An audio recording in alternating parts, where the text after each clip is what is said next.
to be hanged.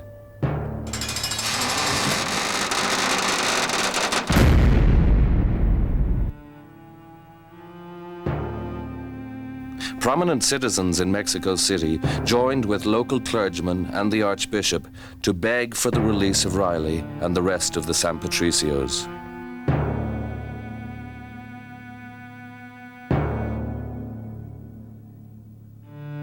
A delegation of women made their appeal directly to Scott.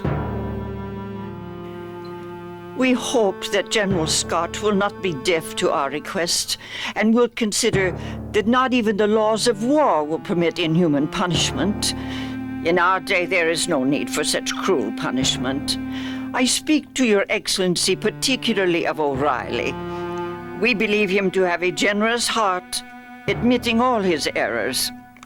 The editor of the American Star, the official U.S. newspaper in Mexico City, replied that it was ridiculous to pardon the San Patricios on their word of honor. They and honor parted company when they left our ranks and joined those with whom we were warring. Captain George Davis witnessed a Mexican muleteer administer 50 lashes to the prisoners. Why they didn't die under such punishment was a marvel to me. Their backs had the appearance of a pounded piece of raw beef, the blood oozing from every stripe is given. Davis also described how the men cried out in pain when branded on the cheek with the letter D for deserters.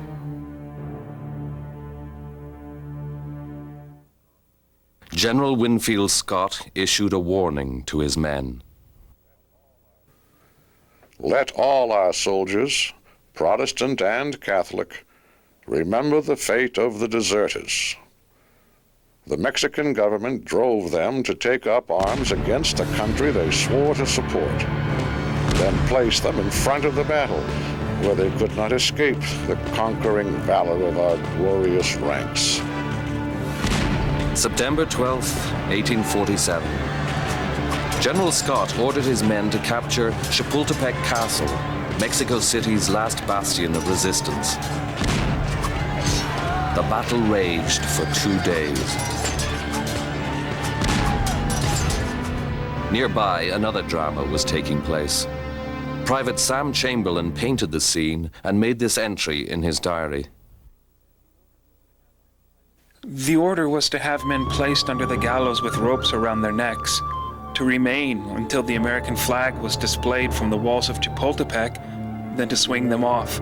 When the U.S. flag finally appeared over the castle, the order was given for the wagons to start up. The bodies hung, whirling, swinging, kicking, and rubbing against each other in a fearful dance of death.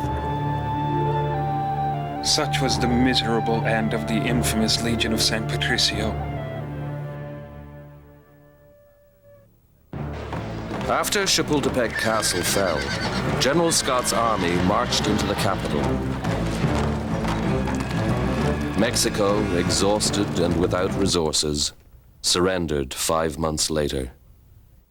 The Treaty of Guadalupe Hidalgo stipulated that Mexico give up its claims to Texas and cede nearly half its territory to the United States, all for the sum of $15 million. From his jail cell, Riley wrote to Charles O'Malley, his former employer in Mackinac, Michigan. I have had the honor of fighting in all the battles that Mexico has had with the United States. And by my good conduct and hard fighting, I have attained the rank of Major, a rank which no other foreigner who has fought for the Mexican government has ever attained. John Riley is the lightning rod of this story. It all in one way or another seems to circulate around him. He did not view himself, at least in his own words, as a traitor of any sort. He did not view himself as an American. He did not even view himself as a Mexican in any way, although he did write of how much acceptance and how much love an Irishman could find in Mexico. At the end of the war, John Riley and 15 other San Patricio prisoners were released. They regrouped, and Riley was promoted to the rank of colonel in the Mexican army. With Mexico falling into a state of anarchy, Riley and his men became involved in an abortive military coup.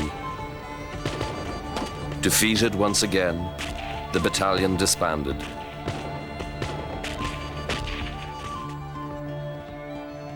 Riley was last seen in the city of Puebla in 1850, where he was discharged with $800 in back pay. From here, John Riley fades into the mists of history. Historians believe he may have sailed back to Ireland to look for a son he said was starving. Others say he returned to the States to file a lawsuit against the US government for flogging and branding him, but no such records have been found. Another rumor had him marrying a wealthy Mexican woman and raising a family in Mexico.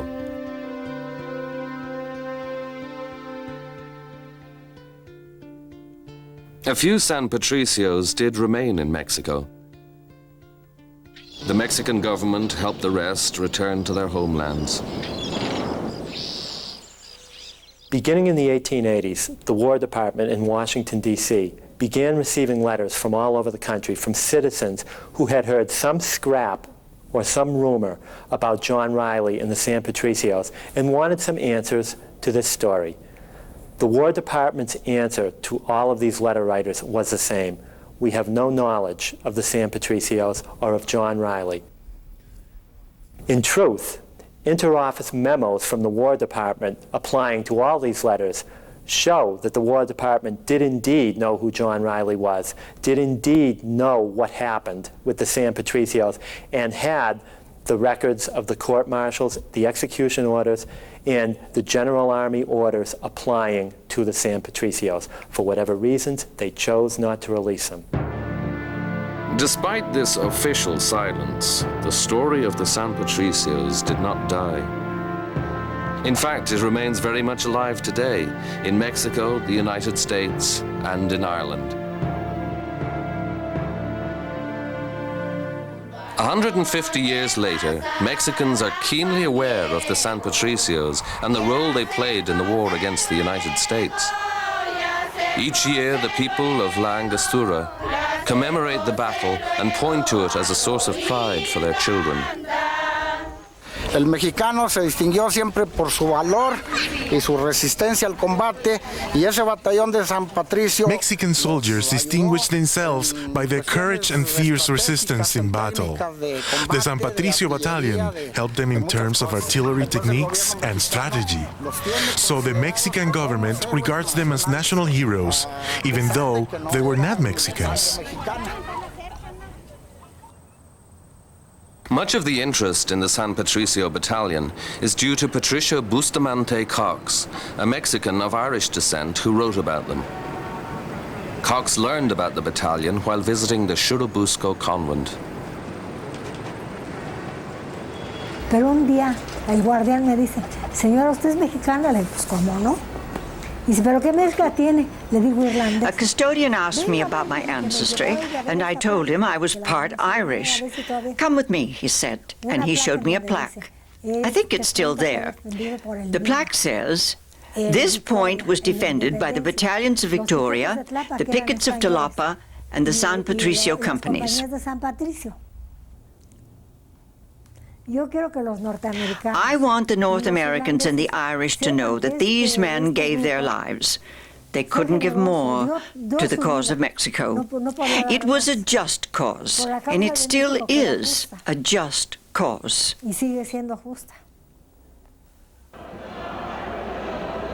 Cox brought the story of the San Patricios to life, and her efforts led to an annual commemoration of the battalion.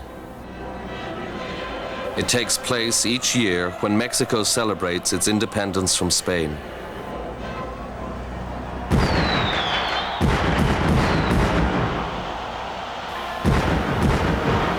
The San Patricios are honored at the San Jacinto Plaza by government officials and members of Mexico's Irish colony.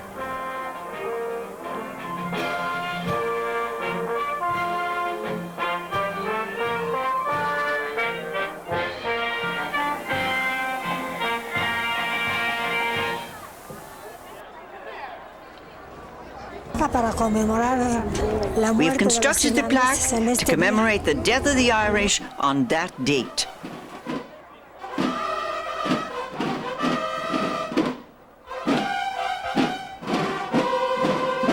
A esos como a los integrantes del batallón de San Patricio. To us, the brave men of the San Patricio Battalion are heroes. For them, we reserve a privileged place at the altar of our history. A esos, México, nuestra querida Mexico, patria, our beloved country, renders these men profound thanks and admiration. And today, as always, we pay them lasting homage. su reconocimiento y homenaje imperecederos. Muchas gracias. Thomas Riley. Murió por México. Henry Venator. Murió por México. James Mills. Murió por México. Francis Rode. Murió por México. Lawrence Mackay. Murió por México. John Clager. Murió por México. Francis O'Connor. Murió por México. Alfred Fogel. Murió por México. Peter Neal. Murió por México. In Santa Cruz, California, playwright Chris Matthews rehearses his cast for a play about the San Patricios called A Flag to Fly. In his stage production, Matthews recreates the last moments of the battalion, just as they were about to be executed. There were 50 men hung, but I took 7 men, and they're the archetypes of what's inside us all: the coward, the brave hero, the cynic, the optimist, the religious person, the one that hates religion. All that's within us, the archetypes are within ourselves. So I try and portray the humanistic side and make it a reality, because everyone didn't have one ideology. Like Divine did it because he could feel these people in his heart. He could relate that the Irish were just like the Mexicans. Some did it because of their anger toward the Anglo. See how smart you are? Okay, sir. Performances. Okay, now, what would happen if I try and show the real quality rather than just plastic heroes. We're not one-dimensional. No one's one-dimensional.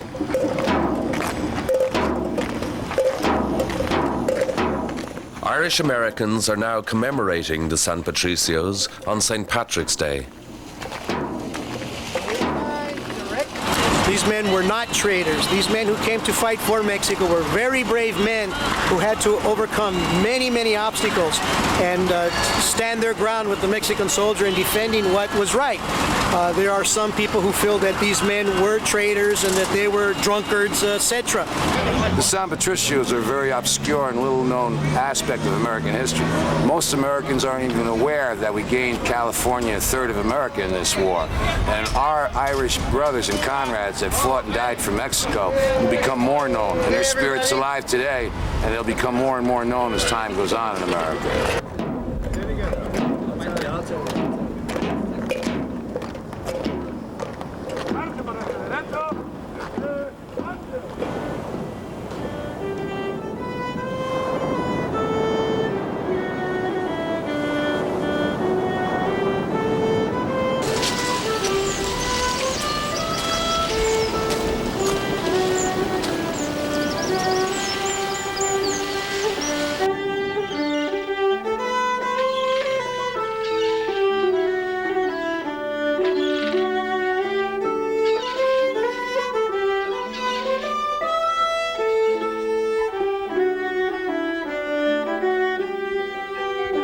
A century and a half after they left Ireland, the San Patricios have returned. In September 1993, the townspeople of Clifton, Galway, hold the first annual commemoration of John Riley and the St. Patrick's Battalion.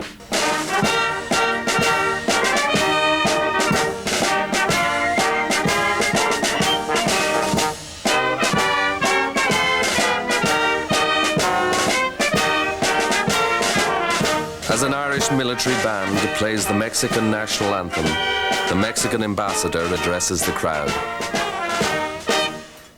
It is an enormous honor for the government of Mexico to come today with this outstanding welcome to say thank you very much. We keep you